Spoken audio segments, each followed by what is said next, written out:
자, 오늘 이슈가 되고 있는 사안들 몇 가지 더 보겠습니다. 오늘도 김한규 변호사 나오셨습니다. 어서 오십시오. 네, 안녕하십니까. 자, 첫 번째 소식은 홍콩 시위입니다. 경찰이 또 총을 발사했군요. 이 점점 불길해지는데 걱정입니다. 네, 지난 1일 18세 고등학생이 가슴에 총을 맞는 사건이 있었는데 네. 4일 추가적으로 14세 학생이 허벅지에 총을 맞게 됐습니다. 다행히 총탄 제거 수술을 받아서 네. 생명에는 위협이 없는 둘 다요, 상태인데요. 네. 네. 경찰이 이 두 학생 모두 그 폭동 혐의로 기소를 하면서 시위대들이 강력히 저항을 하고 있는 상황입니다. 자, 이렇게 시위가 거세지는 게 홍콩 정부가 복면금지법을 시행한 것도 하나의 원인이라고 하던데 이게 복면금지법이란 게 사실 생소한 얘기입니다. 시위할 때 복면 쓰지 마라, 마스크 쓰지 마라 이거 아니겠습니까? 근데 이게 법이라는 게 좀 이상한 것 같은데 이거 어떻게 해서 만들어진 겁니까? 네, 맞습니다. 먼저 내용부터 좀 설명드리면 말 그대로 집회 및 시위를 할 때 네. 이 복면을 차용하지 못하도록 하고 만약에 이거를 위반할 경우 최대 1년 이하의 징역 또는 홍콩 달러로 25,000달러 이하의 벌금에 처해질 수 있는 건데요. 처벌 규정이 세군요. 예, 네. 문제는 이게 홍콩 의회 승인을 받지 않았다라는 겁니다. 그러니까 지난주 금요일 날 홍콩 행정부에서 이 법령을 이제 발표를 하면서 네. 그 다음 날 자정부터 바로 이제 시행을 한다고 얘기를 한 건데요. 이게 홍콩의 긴급 법령 규정이라는 게 있는데 네. 만약에 긴급한 상황이나 국민의 위협이 있으면 의회의 승인 없이 행정부가 법을 만들 수 우리로 있다라는 치면은 내용입니다. 긴급조치법 네. 같은 거군요. 맞습니다. 지금 계엄령 사한 그 밑 아래에 있는 건 아닌 것이죠, 아직은. 네, 계엄령은 아닌데 네. 이 법이 이제 홍콩이 영국의 지배를 받을 때 이 만들어진 법에 따라서 1967년 이후는 한 번도 시행되지 않은 이제 상황인데 그렇군요. 이 법에 따라서 행정부가 긴급한 법령을 이제 만들어냈기 때문에 이 시위대의 반발이 큰데 그 이유는 이 복면 금지만이 아니라 향후 홍콩 시민의 권리와 자유를 제한하는 것들이 이렇게 의회의 승인 없이 바로 행정부가 만들 수 있지 않을까 네. 이런 부분에서 우려를 하고 있는 상황이고요. 그렇겠군요. 네, 그러다 보니까 이 홍콩 시위대의 시위가 상당히 과격해지고 있는데 중국 본토하고 관련돼 있는 사업체들, 뭐 스타벅스라든지 아니면 은행, 뭐 서점 이런 곳에 대해서 공격을 하고 있고, 그다음에 홍콩 행정부가 입주해 있는 건물에 대해서도 공격을 하고 있는 상태입니다. 그리고 좀 특이한 것은 네. 이 지하철 출입구에 방화를 하고 있는데요.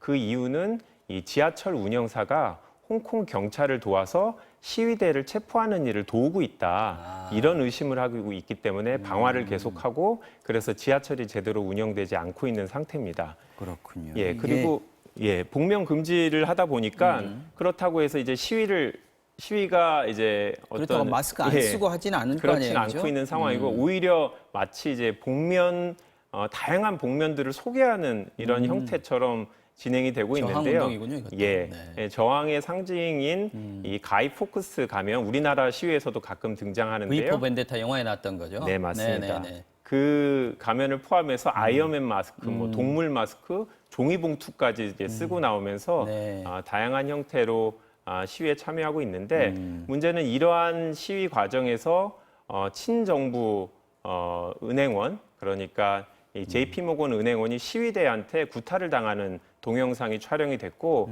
이거를 본 본토 네티즌들이 상당히 격앙을 하면서 네. 이건 더 이상 시위가 아니다 폭도다 반드시 인민군이 투입돼야 된다 이런 주장까지 나오고 있는 상황입니다. 자, 시위를 자제시키겠다고 만들어낸 복면금지법이 오히려 시위를 더 격화시키고 그러다 보니까 또 중국 본토에 또 자극이 되고 점점 더 상황은 좀 안 좋아지는 것 같습니다. 네. 걱정되네요. 자, 다음 소식 보겠습니다. 사고 소식이네요. 네. 경기 중앙선이죠. 이 경기도 고양시 인근 그러니까 백마역 인근에 있는 철도 건널목에서 네. 이 마을 버스와 기차가 충돌하는 사건이 발생을 했습니다. 마을 버스가 건널목에서 시동이 꺼진 상태인데요. 네. 그런 상황에서 시동이 계속 걸리지 않았고 승객들이 창문을 통해서 상당수 빠져나오긴 했습니다만 네. 아이고. 일부 승객은 그대로 버스에 남아 있는 상태에서 기차가 마을 버스 지나가버렸네요. 앞부분을 네. 이제 충돌한 그런 사건이 발생을 했습니다. 영상 보니까 이제 버스가 완전히 중앙에 걸쳐져 있었던 건 아닌 것 같고 다행히 약간 앞부분만 걸쳐져 있어서 열차 속도가 조금 아주 빠른 건 아니었던 모양입니다. 휙 돌아가네요. 네, 그렇습니다. 이 마을버스 앞부분이 철로에 이제 철로에 있었고 그래서 기차가 마을버스 앞부분을 박으면서 마을버스가 반대 방향으로 뺑 돌게 됐는데요. 네. 당시에 만약에 마을버스의 가운데 부위를 만약에 충돌을 했다라고 하면 끔찍합니다. 승객들이 그대로 남아 있었기 때문에 상당히 위험했을 거고 그다음에 열차 자체도 혹시라도 철로를 이탈할 수 있는 상황이 아니었나 싶습니다. 네. 사망자가 없어서 다행이긴 한데 그래도 다친 사람이 있었죠. 네. 다행히 중상자는 없는 상황이고요. 기사 한 분과 승객 세 분이 경상을 입어서 인근 병원으로 이송돼서 치료를 받고 있는 상황입니다.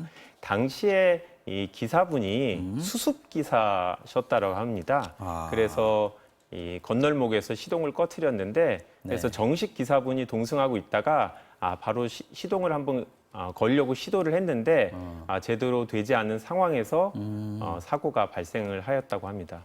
열차 승객 중에서는 다친 사람 없는 거죠? 네, 다행히 전혀 없는 것으로 알려져 있습니다. 네. 자, 마지막으로 아프리카 돼지열병 소식 좀 보겠습니다. 어제 경기도 포천하고 충남 보령에서 의심 신고가 들어왔다고 해서 상당히 긴장을 했었는데 결과가 나왔죠? 네. 어제 충남 보령 지역에서 아프리카 돼지열병 의심 신고가 있었는데요. 네. 다행히 정밀 검사 결과 음성으로 판정이 됐습니다. 네. 그리고 경기도 포천에서 있었던 신고도 역시 아프리카 돼지열병이 아닌 것으로 판정이 났는데요. 이 충남 지역은 저희가 여러 차례 소개해드렸습니다만 이 1200농가에서 240만 마리의 돼지를 키우는 네. 국내 최대 돼지 양도 밀집 지역입니다. 맞습니다. 그래서 예. 만약에 이제 충남 지역이 뚫리게 되면 전국으로 아프리카 돼지 열병이 확산되는 건 시간 문제다라는 분석이 있는 상태인데 이 보건 당국에서는 음성으로 판정을 받긴 했습니다만 이 폐사 원인을 정밀 검사를 통해서 한번 확인하겠다라는 입장입니다. 말씀하셨지만 240만 마리를 충남에서 키우는데 우리나라 전체가 1,100만 마리 정도 되니까 한 20% 가까운 숫자.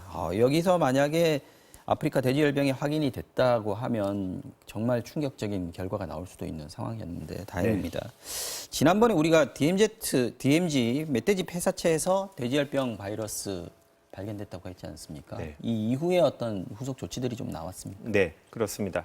이 경기도 연천 지역의 DMG에서 그러니까 비무장지대죠.